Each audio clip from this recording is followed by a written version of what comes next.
En ces temps-là, il y avait deux frères, fils des premiers humains, Adam et Ève. Caïn était cultivateur et Abel berger.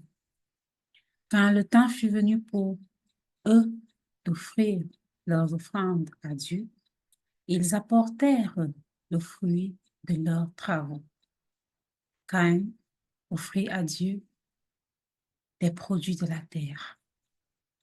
Abel, quant à lui, offrit à Dieu les premiers-nés de son troupeau, les morceaux les meilleurs. Alors, Dieu regarda avec faveur l'offrande d'Abel, mais pas celle de Caïn. Et dans le silence, une ombre se glissa dans le cœur de Caïn qui s'irrita. La jalousie s'infiltra en lui, noire, meurtrière.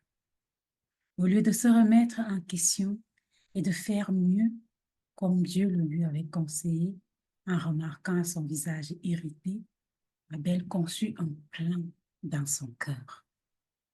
Il invita son frère à se promener avec lui dans les champs. Et une fois seul, il le tua. Ce premier sang versé cria à Dieu qui vint trouver Abel et lui demanda: « Où est ton frère Abel? » Caïn répondit: « Je ne sais pas.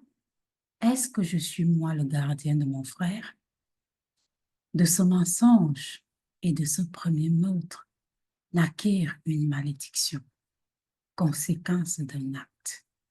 Caïn fut maudit, non pas parce qu'il était imparfait, mais parce qu'il a laissé l'amertume gouverner son cœur. Est-ce le rejet de Dieu qui nous détruit face à certains de nos choix? Non,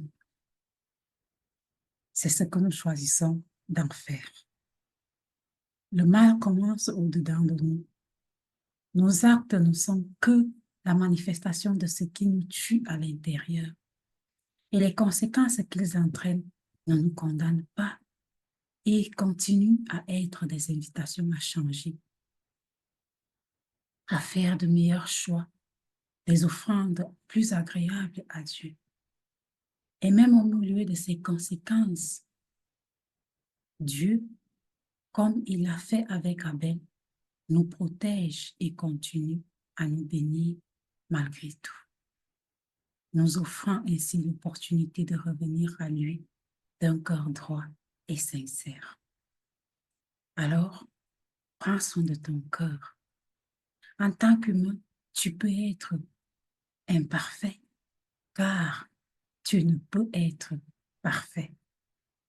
Demande à Dieu la grâce de te donner d'entendre toujours sa voix, afin que dans ton cœur, cette voix soit la plus forte, pour que tes désirs et tes choix te soient inspirés par son Esprit Saint en lui.